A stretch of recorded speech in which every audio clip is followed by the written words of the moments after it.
Hello, नमस्कार। यहाँ उपस्थित सभी साथी को और हमारे सेंट्रल इंचार्ज सुनील तिवारी जी को और स्टेट कोऑर्डिनेटर सभी साथी को हमारा तरफ से नमस्कार बोलते हुए मैं अपना वक्तव्य रखता हूँ।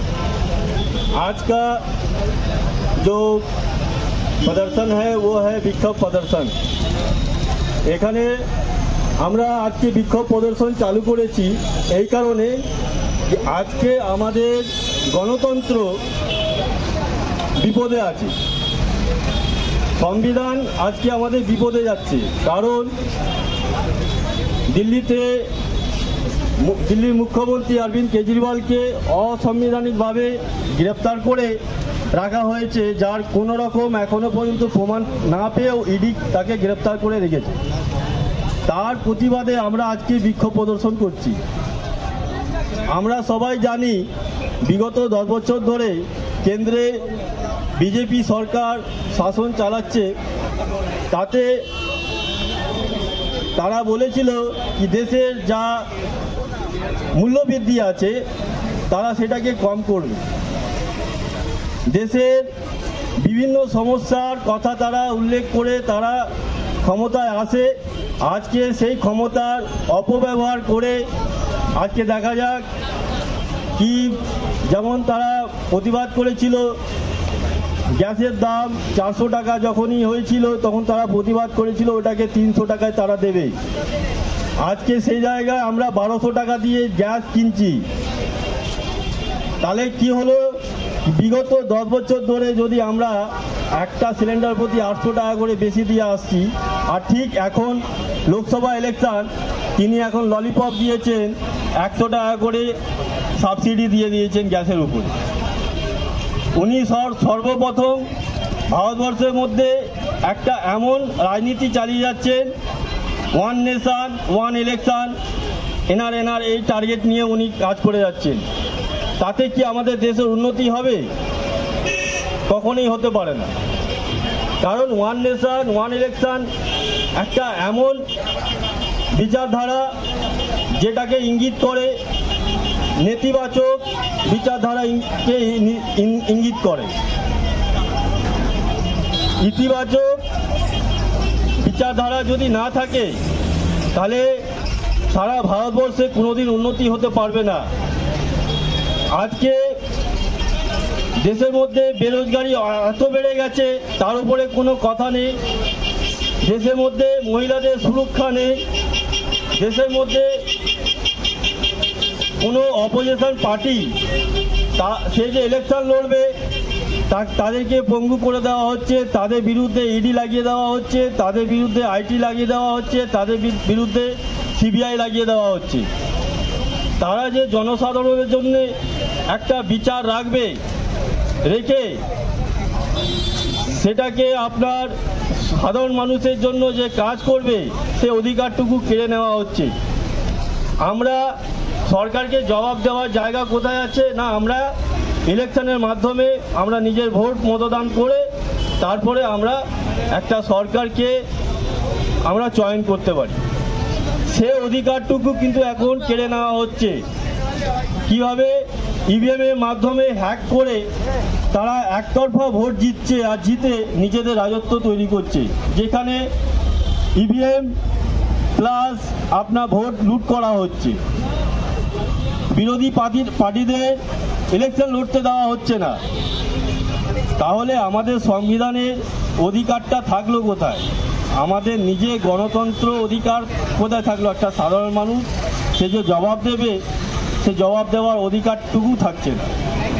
তাহলে আমাদেরকে বিচার করা দরকার কি আমরা এখান থেকে এবার কিভাবে রক্ষা পাব। কিন্তু বিগত ইলেকশনগুলো আমরা যাভাবে দেখে আসছি, সেই ইলেকশনগুলোর মধ্যে কোনো বিরোধী পার্টিদের ইলেকশনের কোনো জবাবই পাওয়া যাচ্ছে না। তাদেরকে 2 নম্বর করে তারা ইলেকশন জিতে বেরিয়ে যাচ্ছে। আজকে দেশের মধ্যে সবথেকে বড় জিনিস হচ্ছে একটা ধর্ম নিয়ে প্রচার করে এক ধর্ম, এক নেশান, এক ইলেকশন নিয়ে প্রচার করে চালানো হচ্ছে। মানুষের বাসস্থানের অভাব, মানুষের খাদ্যের অভাব, মানুষের কর্মের অভাব, মানুষের শিক্ষার অভাব, মানুষের স্বাস্থ্যের ভালো কাঠামো নেই, সেসব নিয়ে যখন দিল্লিতে আম আদমি পার্টির মুখ্যমন্ত্রী অরবিন্দ কেজরিওয়াল কাজ করে দেখিয়েছেন, যেখানে শিক্ষার একটা ক্রান্তি এনেছেন, সেখানে স্বাস্থ্যের জন্য ভালো ভালো হসপিটাল, ভালো ভালো ওষুধ, ভালো ভালো আপনার টেস্ট এগুলো ফ্রি করিয়েছেন। মহিলাদের জন্য বাস ট্রাভেল ফ্রি করেছেন।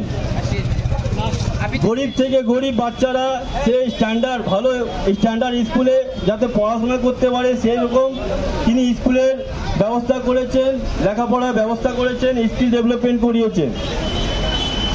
এই কাজগুলো করছেন যখন, তখন সেই কাজে বাধা দেওয়ার জন্য সেখানে আপনার এলজি গঠন করে তার মাধ্যমে তাকে প্রত্যেকটা কাজে বাধা দেওয়া হয়েছে। বিনামূল্যে ওষুধ দেওয়া হচ্ছিল, সেখানে একটা আইন লাগু করে 2023 সালে একটা আইন লাগু করার পরে সেখানে বাধা দেওয়া হয়েছে। উনি আজকে যে আপনার লিকুইড কারাপশন হিসাবে ওনাকে যে আজকে ইডি গ্রেপ্তার করেছে, তার জন্য ওনাকে ইডির কাছে কোনো প্রমাণ নেই। তার বাড়িতে ইডি রেড করে একটা টাকাও পায়নি। তার আগে ধরুন ওনার পার্টি আরও মন্ত্রীদের যেমন মনীষ সিসোদিয়া, সত্যেন্দ্র জৈন, সঞ্জয় সিং এদেরকে গ্রেপ্তার করে ইডি এখনো পর্যন্ত কোনো প্রমাণ দিতে পারেনি, কিন্তু গ্রেপ্তার করে রেখেছে। সেই সূত্রে ধরুন আপনার আম আদমি পার্টির মুখ্যমন্ত্রী শ্রী অরবিন্দ কেজরিওয়ালকেও আটক করে রেখেছে, এখনো পর্যন্ত কোনো রকম প্রমাণ নেই। আর যাতে ওনাকে আটক করে রাখা হোক তার ব্যবস্থা করছে বিজেপি সরকার। কেন না, লোকসভা ইলেকশনে যাতে উনি কোনো রকম প্রচার প্রসার না করতে পারে, আর দেশের মধ্যে একতরফা যেন তারা জিততে পারে। শুধু অরবিন্দ কেজরিওয়াল নয়, প্রত্যেকটা অপোজিশন পার্টি প্রত্যেকটা স্টেটে প্রত্যেকের মন্ত্রীদের উপরে একটা অভিযান চালানো হচ্ছে কি তারা কারাপশন করেছে, তাদেরকে জেলে ঢোকাতে হবে। আর জেলে ঢুকিয়ে উনি একতরফা ইলেকশন করাবেন, আর যেটা করিয়ে উনি একতরফা রাজত্ব করবেন। ওনার যে মোটিভ আছে ওয়ান নেশন ওয়ান ইলেকশন, সেটার দিকে উনি এখন থেকে এগিয়ে গেছেন। বিগত যদি আমরা 2024 সালে আমরা নিজের অধিকার যদি হারিয়ে ফেলি, তাহলে দেখবেন আর ইলেকশনই হবে না। উনি এর জন্য প্রথম ধাপ এখন থেকে স্টার্ট করে দিয়েছেন।